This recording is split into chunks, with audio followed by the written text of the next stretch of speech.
तो DS start करने से पहले let's see some the history of the DS in brief, very brief में हम एक जो डीएस एल्गोरिथम स्टैंडर्ड है उसकी हिस्ट्री के बारे में बात करेंगे। क्योंकि जैसे मैंने पहले भी कह चुका हूँ कि किसी भी चीज़ को अगर हमें समझना है तो उसकी हिस्ट्री समझना ज़रूरी होता है। ओके, तो जैसा अभी हमने पिछली क्लासेस में देखा कि हॉर्स फिस्टल ने एक स्ट्रक्चर प्रपोज की, दैट इज़ कॉल्ड फिस्टल स्ट्रक्चर, और उस स्ट्रक्चर को यूज करते हुए आप एक सिक्योर सिफर रियलाइज कर सकते हैं। ओके, तो इसी क्रम में फिस्टल ने इसी क्रम में एक आईबीएम में एक्चुअली एक प्रोजेक्ट स्टार्ट हुआ। उस प्रोजेक्ट को हॉर्स्ट फिस्टल लीड कर रहे थे। He was the person he already proposed a cipher, so he was working on a project in IBM, and IBM को जो प्रोजेक्ट था वो एक ब्रिटेन की एक यू कैन से एक काइंड इंश्योरेंस कंपनी थी, तो लॉयस लंडन, तो Lloyds London gave them a project to design a secure system for their cash dispensing system. Cash dispensing system currently जो एटीएम है उसी टाइप का एक सिस्टम था, तो उसके लिए उन्हें एक प्रोजेक्ट असाइन किया गया था लॉयड लंदन की तरफ से कि वो उनके कैश डिस्पेंसिंग जो सिस्टम है उसके लिए एक सिक्योर सिस्टम बना करके दें। ओके, तो उसी के लिए आईबीएम में एक प्रोजेक्ट फॉर्म हुआ और उस प्रोजेक्ट में एक टीम बनी। उस टीम के लीडर आपके जो हॉर्स फिस्टल हैं तो वो थे, and this team was this actually project was started in 1960 में, एंड ये जो प्रोजेक्ट था after 11 year of hard work you can से कंक्लूड हुआ, एंड जो फाइनल आउटकम आया उस आउटकम में जो सॉफ्टवेयर जनरेट हुआ उस सॉफ्टवेयर को नाम दिया गया Lucifer. Lucifer, late me right Lucifer, LUCIFER, and this project was actually concluded in 1971। तो 1971 में आईबीएम ने ये एक जो प्रोजेक्ट था इसका आउटकम आपको लूसीफर के तौर पर रिसीव हुआ, and they delivered this product to the Lloyds London company, and Lloyds London company से आईबीएम को एक अच्छा फीडबैक रिसीव हुआ because they were happy with this product. तो इस सो आईबीएम इस प्रोजेक्ट के सक्सेस से इंस्पायर्ड हुआ, एंड देन आईबीएम ने भी सोचा कि क्यों ना हम इस प्रोडक्ट को कमर्शियल प्रोडक्ट के तौर पर लॉन्च करें मार्केट में। ओके, लेकिन आईबीएम चाहता था कि हम इस प्रोजेक्ट के आउटपुट को एक प्रोडक्ट के फॉर्म में अगर मार्केट में ले जाना चाहते हैं तो हमें इसे थोड़ा ऑप्टिमाइज करना पड़ेगा, सो दैट इसे आसानी से किसी भी चिप पर मतलब चिप पर राइट करके डिप्लॉय किया जा सके, और then that product can be launch into the market. Okay, तो इसके लिए आईबीएम ने अगेन एक और टीम बनाई, एंड ये जो टीम थी इसके जो दो पर्सन थे जो इसको हेड कर रहे थे वो थे Walter Tuchman, let me write the their name,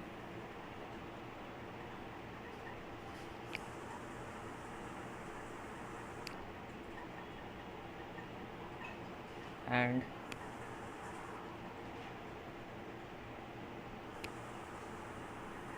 Karl Meyer. तो these were the two person जो कि इस प्रोजेक्ट को लीड कर रहे थे, जो आईबीएम ने एक्चुअली आईबीएम का मोटिव क्या था कि वो लूसीफर को एक चिप के फॉर्म में, एक प्रोडक्ट के फॉर्म में मार्केट में लॉन्च करना चाहते थे, सो दैट बिजनेस ट्रांजैक्शंस को सिक्योर किया जा सके। ओके, तो उस समय जो ओरिजिनल आपका लूसीफर जो सिस्टम था इसमें जो एल्गोरिथम इनक्रिप्शन के लिए इस्तेमाल की गई थी वो 128 बिट के जो है की साइज इस्तेमाल कर रही थी। तो जो की साइज था दैट वाज 128 बिट की। Okay, so IBM thought that कि ये जो की साइज है मार्केट के हिसाब से थोड़ा ज़्यादा है, so they wanted to reduce this की साइज।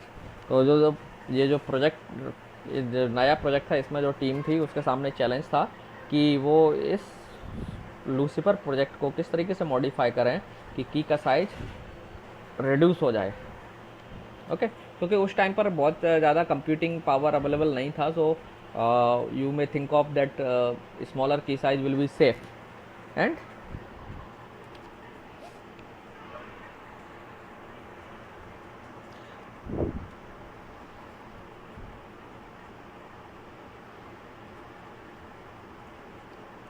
ओके, तो इसी प्रोजेक्ट में साथ में IBM ने कंसल्टेंसी के तौर पर NSA की हेल्प ली. जो NSA आपने नाम सुना होगा. NSA is an organisation of America. America government की एक, you can say that it is a agency that deals with the security of American government, and it is a kind of intelligence agency, you can say that technical intelligence agency, and it is called National Security Agency.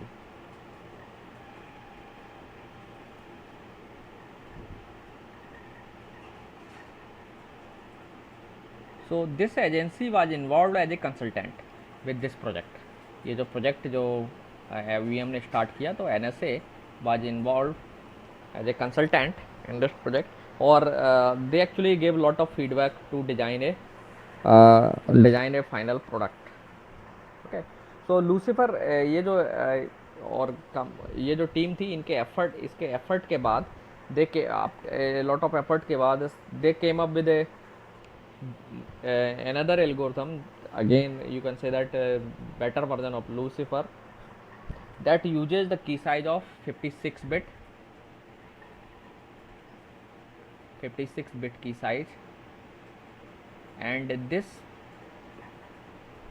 algorithm can be implemented on chip, and so it was implementable on chip.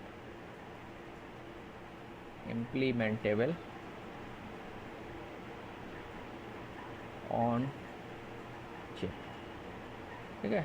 तो chip पर implement करने से क्या हुआ, इसको commercialise करने में आसानी होने वाली थी. तो that's why they did it. Okay, इसी दौरान जब ये प्रोजेक्ट लगभग कंप्लीशन पर ही था, तो 1973 में एक इवेंट ऑकर हुई. वो that event was very important. What happened in 1973? Actually America की जो एजेंसी है, national bureau of standard, NBS, national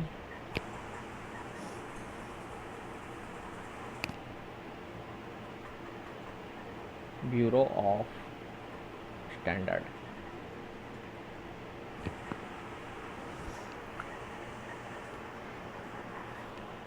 one minute, somebody.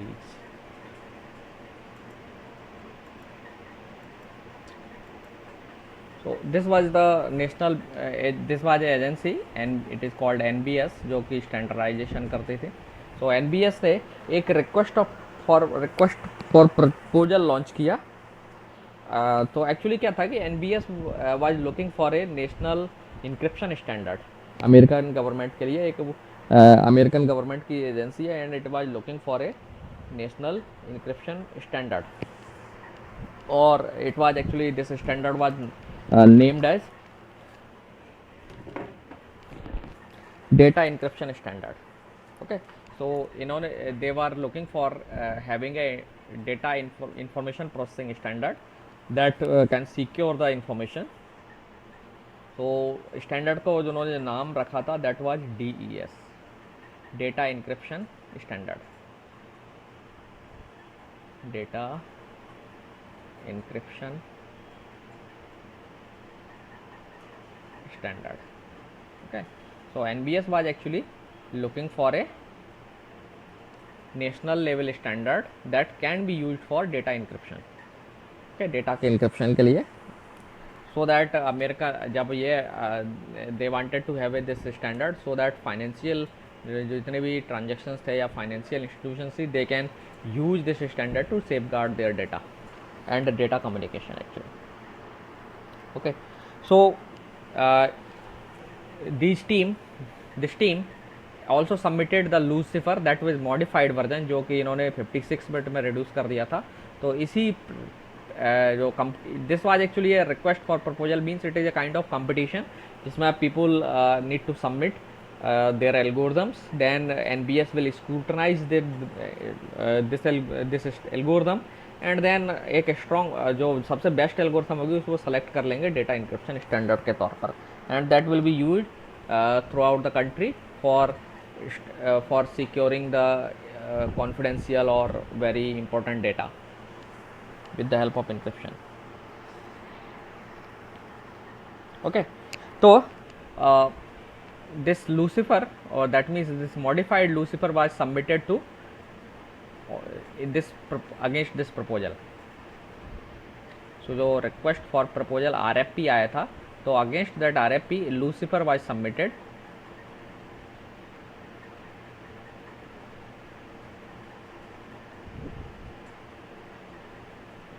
So it was a competition actually. तो इसमें और भी competitive आए थे, and Lucifer was also there. And ultimately after when this event concluded, Lucifer was the winner. Okay, so जो Lucifer का जो modified version था, this became the winner. और actually जो Lucifer के साथ में जो algorithm थी, जो Lucifer के बाद जो output आया था, ये जो इस प्रोडक्ट में, इसको algorithm का नाम था data encryption algorithm. It was named as data encryption algorithm. ठीक है, और स्टैंडर्ड का नाम था, जो स्टैंडर्ड जिस नाम से बनना था वो था डेटा इंक्रिप्शन स्टैंडर्ड, DES से ब्रीफ में बोलते थे. लेकिन कोइंसिडेंसली क्या हुआ, people forgot this name and people started using this name for this algorithm. So DES actually was the standard, लेकिन स्टैंडर्ड को एल्गोरिथम को लोग स्टैंडर्ड के नाम से कॉल करने लग गए. So ultimately this algorithm became DES algorithm. ठीक है, आपको याद रखना है एल्गोरिथम का जो रियल नेम था वो था data encryption algorithm, but standard का नाम था DES, लेकिन लोग एल्गोरिथम को ही DES एल्गोरिथम बोलने लग गए, जबकि एल्गोरिथम का नाम डेटा इंक्रिप्शन एल्गोरिथम था, not data encryption DES algorithm. But standard का नाम था DES, तो लोगों ने उसे DES एल्गोरिथम बोलना शुरू कर दिया. Okay, so this was the story behind DES becoming a standard. Okay, IBM ने जो बैकग्राउंड स्टोरी था, IBM ने एक प्रोजेक्ट लॉयड लंदन के लिए बनाया, लूसीफर उसका नाम था. उसी को फिर उन्होंने मॉडिफाई करके आप कह सकते हैं कि जो आपका रिक्वेस्ट फॉर प्रपोजल NBS की तरफ से आया था उसके अगेंस्ट में सबमिट किया, and they won this competition, and then data encryption algorithm was selected for standard, this standard. Okay, तो once this was selected into the standard, so it becomes a part of standard document. और इसके लिए जो document number है वो था FIPS. Actually American government क्या करती है कि इंफॉर्मेशन प्रोसेसिंग से रिलेटेड जो डॉक्यूमेंट्स होते हैं वो FIPS के नाम से और कुछ नंबर्स के साथ रिलीज करती है. तो DES was the part of this document FIPS 46. So आप अगर DES के बारे में जानकारी चाहते हैं detail, we will see DES algorithm not in very much detail, but अगर आपको फर्दर डिटेल रिक्वायर्ड है, you can go through this document. This is called FIPS 46, जहाँ पे F is the federal, I for information, P for processing, S for standard. So federal information processing standard 46. और ये document publicly PDF form में format में available है. You can see this document and you will find out lot of details about this algorithm. Okay, so this was the this is how the DES algorithm came into existence. लेकिन जब DES algorithm existence में तो आ गई, लेकिन इसके साथ हमेशा से एक विवाद जुड़ा रहा. वो विवाद क्या था एक्चुअली कि अमेरिका गवर्नमेंट ने इसको एक तरीके से कह सकते हैं आपकी स्टैंडर्ड के तौर पर चुन लिया, स्टैंडर्ड के तौर पर नोटिफाई कर दिया. और जब ये स्टैंडर्ड हो गया, इसका मतलब क्या था कि जो भी बिजनेस ऑर्गेनाइजेशंस हैं या जो फाइनेंशियल ट्रांजैक्शंस हैं या जो कॉन्फिडेंशियल इन्फॉर्मेशन है उसको सीक्रेट रखने के लिए this algorithm need to be used. Okay, लेकिन देयर वर कुछ लोग इसके क्रिटिक थे, इस एल्गोरिथम के क्रिटिक थे, and they have lot of doubts over this algorithm. तो उसके पीछे उनका डाउट ये थे, इसको अडॉप्ट करने में लोगों थोड़ा सा झिझक रहे थे, और उनके झिझकने के पीछे कुछ जेन्युइन रीजन भी थे. They have their own reservations. पहला रिजर्वेशन उनका ये था कि ओरिजिनली 128 बिट की साइज इस एल्गोरिथम में यूज़ होता था, लेकिन जब स्टैंडर्ड बनाने गए इसको, जब स्टैंडर्ड के तौर पर अडॉप्ट किया गया, तो जो फाइनल जो स्टैंडर्ड था उसमें जो की साइज़ था वो था 56 बिट। ठीक है, एक्चुअली ये 64 बिट का की साइज़ है, लेकिन इसमें से 8 बिट जो है आपकी पैरिटी होती है, तो वो 8 बिट्स को हम कभी काउंट करते हैं, कभी काउंट नहीं करते हैं। तो इफेक्टिवली जो एक्चुअल रियली जो की साइज़ है वो 56 बिट था। तो बहुत सारे लोगों को, बहुत सारे टेक्नीशियंस और जो क्रिटिक्स थे, उनको ये जो की साइज़ है इस पर बहुत डाउट था, because they were having their assumption that कि ये की साइज़ जो है सफिशिएंट नहीं है। एंड हो सकता है कि ये डी से आप अगर इंक्रिप्ट करें तो people may do decryption also, that means this algorithm is not secure. कुछ लोगों के दिमाग में ये चलता था, जैसे आपने अभी भी देखा होगा ना, लोग अभी भी इतना होने के बावजूद भी EVM जो मशीन है उस पर क्वेश्चन रेज करते हैं, है ना। People always raise question on EVM, but EVM is actually secure enough. Doubt करने पर तो आप किसी भी चीज़ पर डाउट कर सकते हैं। प्रैक्टिकली EVM सिक्योर है, थ्योरेटिकली मे बी कि EVM सिक्योर ना हो। समबडी में है, there are some research papers are there, उन्होंने प्रूव किया है कि EVM कम्प्लीटली सिक्योर नहीं है, लेकिन वो थ्योरेटिकली सिक्योर नहीं है। उनका ये प्रूव करने का पर्पज़ है कि they are not theoretically secure. Theoretically so, लेकिन ज़रूरी नहीं है जो चीज़ थ्योरेटिकली अनसिक्योर है वो, they have prove that EVM is not theoretically secure. So इसका मतलब ये नहीं कि EVM प्रैक्टिकली भी सिक्योर नहीं है। EVM is practically secure. आप इलेक्शन कमीशन ने उस पर कई सारे और एडिशनल मेजर्स भी ऐड किए हैं। Lot of manuals are there, procedure है पूरी उनको यूज करने की, एंड उनको जमा करने की, एक जगह से दूसरी जगह ट्रांसपोर्ट करने की। Lot of forms are created, lot of people science them, and कई उनकी निगरानी में टेस्टिंग होती है, लॉट ऑफ थिंग्स हैपन्स, है ना। तो उसकी एक पूरी प्रोसीजर है। तो आप अगर पूरी प्रोसीजर और EVM के प्रैक्टिकल जो कंडीशंस है, जिस सिनारियो में वो काम कर रही है, जिस सिनारियो में से यूज किया जा रहा है, अगर आप उन सबको एक साथ देखेंगे then you will be convinced कि EVM कम्प्लीटली सिक्योर है। जो इलेक्शन के बाद लोगों का जो चिल्लाना होता है ना, जो हार जाते हैं, वो कहते हैं कि EVM जो ना, EVM में गड़बड़ थी, फलाना हैक हो गया, ढिकाना हो गया। कोई जगह पर मेल फंक्शनिंग की शिकायत आई अगर है, कई बार मेल फंक्शनिंग मशीन कर सकती है, तो वो एक दो कई इशू आ सकते हैं, लोग उसी इशू को रेज करके फाइनली EVM को ब्लेम कर देते हैं, but EVM is secure. Okay, तो सिमिलरली DES एल्गोरिथम में भी डाउट था, लोगों ने बहुत सारा इस पर हंगामा भी, लोग अपने लेवल पर विरोध कर रहे थे कि 128 बिट की साइज़ सेफ़ था, लेकिन 56 बिट की साइज़ सेफ़ नहीं है। बट अल्टीमेटली लॉन्ग रन में जब DES एल्गोरिथम यूज होती रही, तो उनके जो क्रिटिक्स थे वो अपने आप को सही साबित नहीं कर पाए। जो अमेरिकन गवर्नमेंट का कहिए या NBS का जो रिजर्वेशन था कि EBS जो ये एल्गोरिथम है सिक्योर है, दैट वाज सिक्योर एक्चुअली। काफ़ी लॉन्ग टाइम तक जो ना DS सिक्योर रही, 20 साल तक लगभग DS को यूज किया गया और कोई भी सिग्निफिकेंट अटैक DS के ऊपर नहीं आया। ओके, सो एक पॉइंट तो लोगों का जो आलोचना करने वाले जो थे, जो DS को अडॉप्ट करने में आनाकानी कर रहे थे या नहीं चाहते थे या विरोध कर रहे DS का, उनका रीजन एक पॉइंट उनका ये था जिसके बेस पर वो कह रहे थे कि नहीं, DS यूज नहीं करना चाहिए, और वो आलोचना कर रहे थे। तो जब भी आप कोई कुछ भी करते हैं तो ऑब्वियसली आलोचना करने वाले होते हैं, उनके अपने लॉजिक होते हैं, लेकिन नेसेसरी नहीं है कि वो लॉजिक सही हो। And it was this is a good example of such kind of things.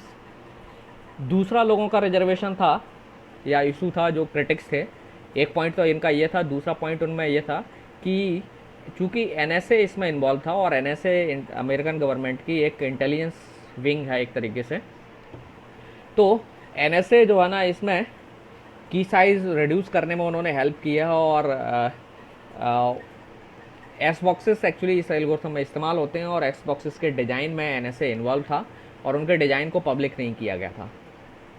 तो लोग डाउट करते थे कि NSA को उन एस बॉक्सेस में वीकनेस पता होगी, या एक्चुअली एल्गोरिथम में वीकनेस पता होगी NSA को, और NSA जब भी चाहेगा तो जो हम कम्युनिकेशन कर रहे हैं उसे कैच करके ब्रेक कर लेगा और डिक्रिप्ट करके हमारा मैसेज रीड कर लेगा। दैट मीन्स NSA हमारी जासूसी कर सकता है। लोगों के मन में ये भी डाउट था। ओके, लेकिन हालांकि ऐसा कुछ नहीं था, बट पीपल हैं, लोगों के पास ब्लेम करने के लिए एक पॉइंट मिल जाता है तो वो उस पर ही कुछ भी बोलने लग जाते हैं। बट हमेशा नहीं है कि कोई भी कुछ चिल्ला रहा है, तौबा कर रहा है तो वो सही है। वो कई लोग बिना प्रूफ के एक बस पॉइंट लूप होल देख लिया या कुछ भी उनको लगा जिसमें डाउट रेज किया सकता है, उसी डाउट को लेकर के वो क्वेश्चन शुरू कर देते हैं। आपने देखा होगा पॉलिटिकल सिनारियोज में ऐसी चीज़ें बहुत होती हैं, everybody lot of people do that, है ना। But it was not always okay और ट्रू कि वो जो कह रहे हैं वही सही है या उनकी बातों में विश्वास किया जा सकता है। तो दो जो मेन रीजन थे जो डीएस के क्रिटिक जो ना इस पर क्वेश्चन करते थे कि एक की साइज स्मॉल है, दैट मीन्स डीएस सेफ नहीं है। दूसरा एनएसए इन्वॉल्व था इसके डिज़ाइन में, जो आपके जो लूसीफर को जब आप ऑप्टिमाइज कर रहे थे चिप के लिए की का साइज़ रिड्यूस करने में, और एस बॉक्सेस और जो डिज़ाइन में उन्होंने कुछ चेंजेस कराए थे, तो उसमें एनएसए इन्वॉल्व है और एनएसए को सीक्रेट्स पता हैं। ज़रूरत पड़ने पर वो हमारे इंक्रिप्शन को डिक्रिप्ट करके हमारी कॉन्फिडेंशियल इन्फॉर्मेशन रीड कर लेंगे और हमारी जासूसी होगी। सो ये डाउट्स के साथ डीएस यूज होती रही मार्केट में, people still use that algorithm, और 20 ईयर्स तक डीएस जो है डेटा को सिक्योर करने में यूज होती रही। 1 minute 1 minute.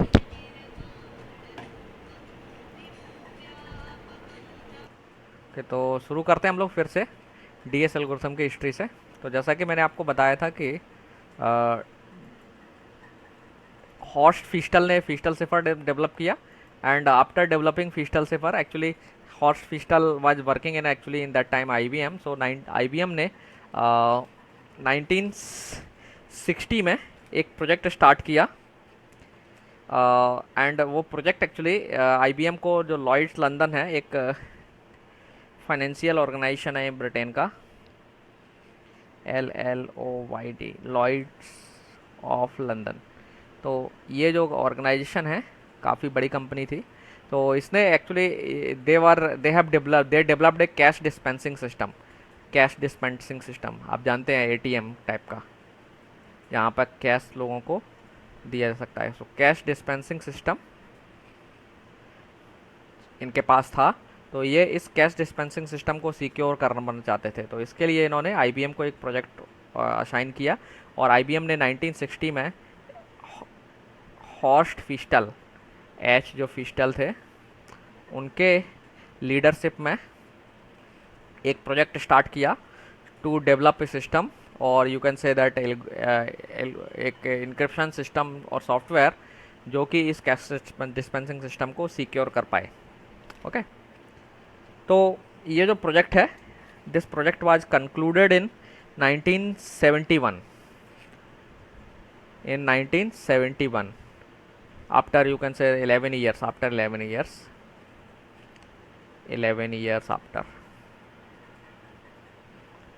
and they came up with a product और आउटकम, यू कैन से उस आउटकम को या सॉफ्टवेयर को नाम दिया गया लूसीफर। ओके, सो लूसीफर में जो इंक्रिप्शन एल्गोरिथम इस्तेमाल होती थी, it was a 128 bit algorithm जो कि फिस्टल सिफर स्ट्रक्चर पर बेस्ड थी।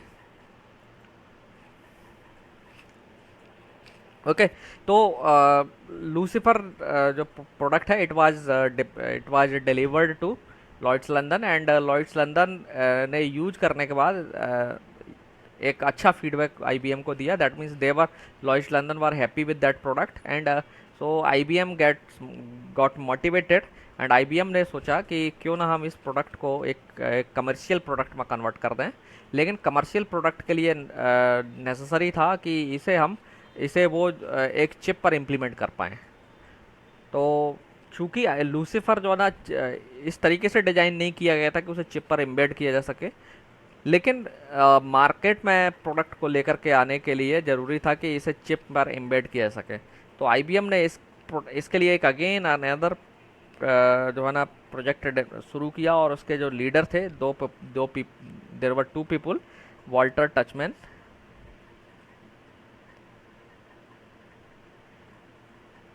And Carl mayor.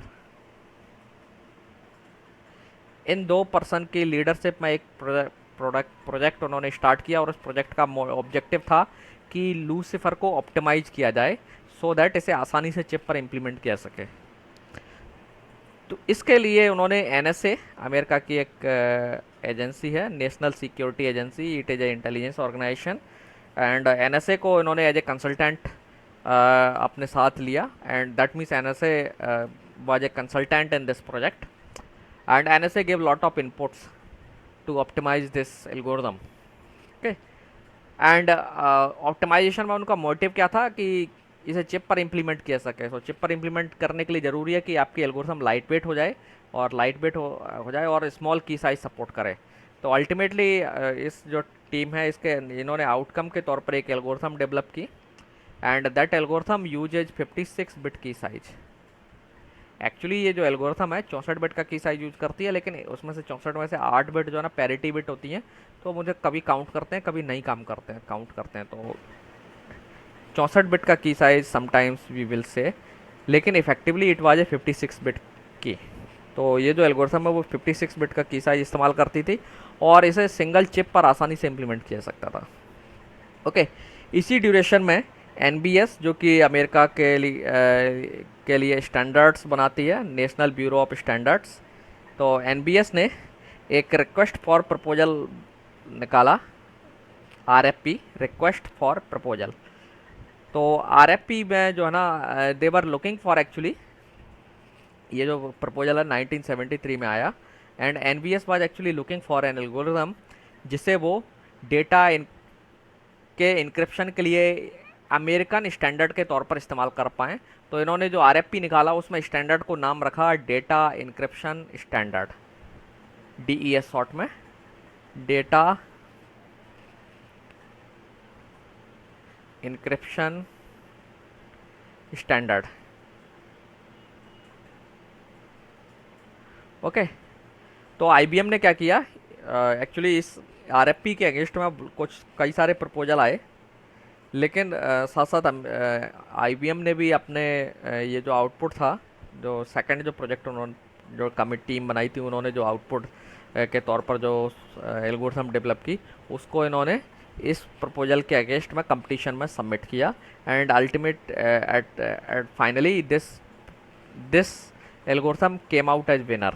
जो आपकी आईबीएम की जो एल्गोरिथम थी, they came out as a winner, and after जब वे विनर बन गए, then this algorithm was selected as data encryption standard, and algorithm का जो नाम था that was DEA. So actually जो डेटा स्टैंडर्ड इंक्रिप्शन में जो एल्गोरिथम है उसका नाम है डेटा इंक्रिप्शन एल्गोरिथम, लेकिन अब now nobody calls it DEA, data encryption algorithm, ठीक है, और सब लोग इसे डेटा इंक्रिप्शन स्टैंडर्ड से ही नाम से बुलाते हैं। तो डेटा इंक्रिप्शन स्टैंडर्ड जो एल्गोरिथम है, this algorithm ultimately finally became standard for doing data encryption for various type of transactions or communication between different organizations और companies, खास करके फाइनेंशियल ऑर्गेनाइजेशन भी इसको इस्तेमाल कर रहे थे, and also American governments was also use, America governments के कई सारे डिपार्टमेंट वाले also using this algorithm as a encryption algorithm. Okay, so it was wide adopted as a standard. लेकिन जब ये स्टैंडर्ड अडॉप्ट हुआ तो कुछ इस एल्गोरिथम के क्रिटिक भी थे, जो जैसे हमेशा होता है। अभी आपने जैसे देखा होगा कि हमारे यहाँ ईवीएम मशीन है, और ईवीएम मशीन के बहुत सारे लोग क्रिटिक हैं, खास करके जो चुनाव हार जाते हैं वो इसकी आलोचना करते हैं, और वो कहते हैं कि ईवीएम हैक हो जाती है।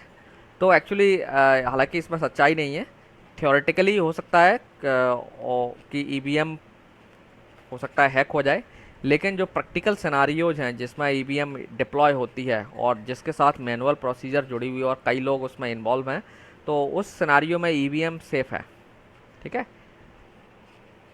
एक्चुअली मैं ये अपने एक्सपीरियंस से बोल रहा हूँ। हमने 15 में जो इलेक्शन हुआ था, और 19 में जो इलेक्शन हुआ था उसमें हमने इलेक्शन ड्यूटी की थी, तो इसलिए वी अंडरस्टैंड दिस प्रोसीजर, और उसमें उस प्रोसीजर को समझने के बाद और मशीन किस सिनारियो में ऑपरेट हो रही है उससे समझ में आता है कि ईवीएम हैक नहीं हो सकती, क्योंकि ईवीएम एक्चुअली वाईफाई और इसके थ्रू कम्युनिकेट नहीं कर सकती। जब तक आप ईवीएम में फिजिकली कोई यूएसबी केबल ना लगाएंगे और फिर उसे कंप्यूटर से कनेक्ट करे बिना आप उसे हैक नहीं कर सकते। लेकिन थ्योरेटिकली एजम्पशंस के साथ वो पीपल हैव शोन दैट कि हैक हो सकती है, लेकिन प्रैक्टिकली हैकेबल नहीं है। तो जैसे ईवीएम पर डाउट होते हैं ऐसे ही डीएस पर भी डाउट किए गए, and people use to question to on 2 points. DS को 2 पॉइंट्स पर लोग क्वेश्चन करते थे। पॉइंट 1 कि जो लोग आर्गूमेंट देते थे कि पहले जो है ना इस एल्गोरिथम में लूसीफर में 128 बिट का की साइज इस्तेमाल होता था। ये जो है ना 128 बिट का की साइज इस्तेमाल करती थी लूसीफर में, ठीक है। लेकिन इसको बाद में घटा करके कर दिया गया 64, और वो 64 नहीं एक्चुअली 56 था। तो सिग्निफिकेंट रिडक्शन कर दिया गया, लगभग हाफ से भी कम जो ना की साइज कर दिया गया। तो लोग क्लेम करने लग गए कि इस की का साइज के साथ अब डीएस सेफ नहीं है। हालांकि लोग क्लेम करते हैं, कई बार होता है ना, आपने देखा होगा बहुत सारे पॉलिटिशियंस बहुत कुछ क्लेम करते हैं लेकिन कोई सबूत तो देते नहीं है, बस हल्ला गुल्ला और कुछ भी बोल देना होता है। तो ऐसे ही जो है ना पीपल वर ऑल्सो साइटिंग कि जो है ना ये 56 बिट की साइज है तो ये सेफ़ नहीं है। लोग अजम्पशन या अपनी एक इंट्यूशन होता है, उनको लग रहा था कि सेफ़ नहीं होगा क्योंकि छोटा की साइज है, but at this was they proved wrong.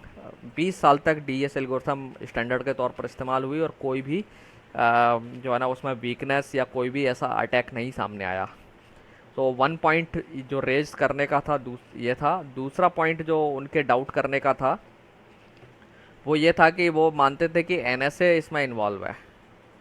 NSA जो है डीएस के डिज़ाइन में जो ऑप्टिमाइज करने में इन्वॉल्व थी एज ए कंसल्टेंट, और एनएसए ने काफ़ी सारे इनपुट दिए थे। तो लोगों को डाउट था कि चूंकि एनएसए एक सिक्योरिटी एजेंसी है गवर्नमेंट की, तो एनएसए को इसमें लूप होल पता होंगे। और लोग ये भी कहते थे कि एनएसए ने जो है इसमें एसबॉक्सेस इस्तेमाल होते हैं एल्गोरिथम में, और एसबॉक्सेस जो बनाए गए थे उनके डिज़ाइन क्राइटेरिया एनएसए ने और आईबीएम ने किसी को नहीं बताया, दैट मीन्स पब्लिक नहीं किया।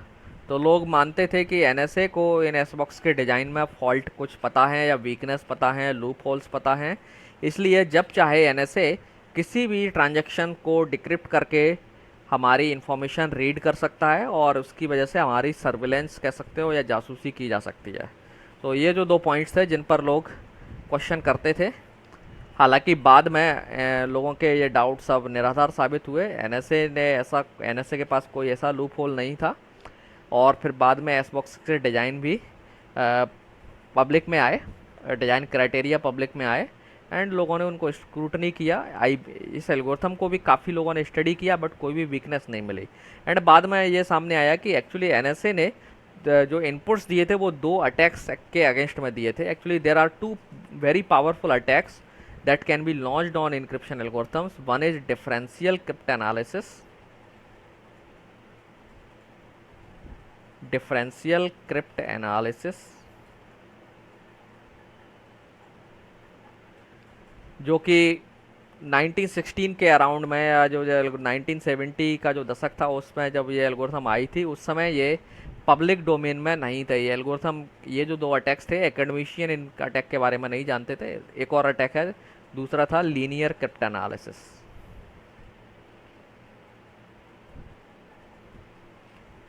ये बहुत ही पावरफुल अटैक है और इन्होंने कई क्रिप्टो सिस्टम्स को ब्रेक किया। तो ये जो दोनों अटैक्स हैं एक तरीके से इनके बारे में एनएसए जानता था काफ़ी टाइम पहले, और एनएसए ने इन्हीं दोनों अटैक्स से डीएस को प्रोटेक्ट करने के लिए इनपुट्स दिए थे और इन्हीं अटैक के अगेंस्ट में इनको रेसिस्टेंट बनाया था। और ये अटैक फाइनली 1980 के बाद या 1985 या 90 के अराउंड में बेहम नाम के एक एकेडमिशियंस थे या प्रोफेसर रिसर्चर थे, उन्होंने ये अटैक को प्रपोज किया था। तब पब्लिक डोमेन में ये अटैक के बारे में जानकारी आई। बाद में एनएसए ने बताया कि इस अटैक के बारे में हम 1960 के अराउंड से ही जानते थे। सिमिलरली कुछ ही टाइम बाद ये अटैक भी आया था। तो दोनों अटैक्स के बारे में जो इंटेलिजेंस ऑर्गेनाइजेशन थी, इवन ब्रिटेन की जो इंटेलिजेंस ऑर्गेनाइजेशन है वो भी इसके बारे में जानते थे। उन्होंने इनको लेकिन पब्लिश नहीं किया था, उनके सीक्रेट डॉक्यूमेंट्स में ये अटैक की नॉलेज थी, अवेलेबल थे। ओके, तो इन्हीं अटैक्स के अगेंस्ट में इन्होंने फीडबैक दिए थे और इसलिए डीएस इन दोनों अटैक्स के अगेंस्ट में रेजिलियंट थी, रेसिस्टेंट थी। ये अटैक उस पर इनफेक्टिव हैं और बाद में ये प्रूव भी हुआ, लोगों ने स्टडी करके पाया कि डीएस इन दोनों अटैक्स के अगेंस्ट में रेसिस्टेंट है और ये अटैक डीएस का कुछ भी नहीं बिगाड़ पाते हैं। एक तरीके से ये आप कह सकते हैं। So this was the brief history of DS. हालांकि डीएस के साथ कंट्रोवर्सी चलती रही, ये लोग जो ना आसानी से नहीं माने, विरोध करने वाले विरोध करते रहे, बट डीएस यूज होती रही फली फूली। और बाद में 1996 और 7 के अराउंड में NIST जो एजेंसी है उन्होंने नए एल्गोरिथम के लिए प्रपोजल मंगाना शुरू कर दिया, क्योंकि उनको मालूम हो गया कि अब जो है ना ये एल्गोरिथम सेफ़ नहीं रहेगी, क्योंकि कंप्यूटिंग पावर उस समय तक काफ़ी बढ़ गया था। एंड अल्टीमेटली 1997 में एक ऑर्गेनाइजेशन था EFF, इलेक्ट्रॉनिक फ्रंटियर फाउंडेशन, उन्होंने डीएस पर एक अटैक करके दिखाया, सक्सेसफुल अटैक दिखाया, ब्रूट फोर्स अटैक एक्चुअली। और उसके लिए उन्होंने क्रैकर मशीन भी बनाई और उसका डिज़ाइन भी पब्लिक डोमेन में किया। ओके और डीएस की स्ट्रेंथ को टेस्टिंग करने के लिए भी जो एजेंसीज थी, स्टैंडर्ड एजेंसीज अमेरिका की ANSI और NBS जो बाद में NIST के नाम से जाना गया, तो ये लोग चैलेंज भी इशू करते थे। ये लोग एक सिफर टेक्स्ट बनाते थे और उसे पब्लिक डोमेन में डाल देते थे, उस पर प्राइज़ भी अनाउंस करते थे। तो काफ़ी टाइम तक कोई भी इस प्राइज़ को क्लेम नहीं कर पाया। एंड अल्टीमेटली EFF जो था उन्होंने उस प्राइज़ को क्लेम किया, उस सिफर को उन्होंने ब्रेक करके दिखाया कुछ आवर्स में। अराउंड 3 डेज़ उनको लगे थे। 3 डेज़ बाद में उसको ऑटोमाइज करके उन्होंने बताया कि इसको हम 10 घंटे में भी ब्रेक कर सकते हैं, but actually they claimed that amount. और इस तरीके से डीएस बाद में अनसिक्योर प्रूव हुआ। और फिर बाद डीएस का नया जो वेरिएशन है डीएस से निकाला, वो 3DS people uses nowadays also. So 3DS अभी भी यूज होता है। तो 3DS के बारे में हम बाद में पढ़ेंगे। तो आज हम यही क्लोज करते हैं। नेक्स्ट क्लास में हम लोग डीएस एल्गोरिथम के बारे में बात करेंगे। Okay, so this was just a introductory lecture on DS. Next class में हम लोग डीएस में जो टेक्निकल चीज़ें हैं उसको डिस्कस करेंगे। ठीक है, सो लेट्स क्लोज।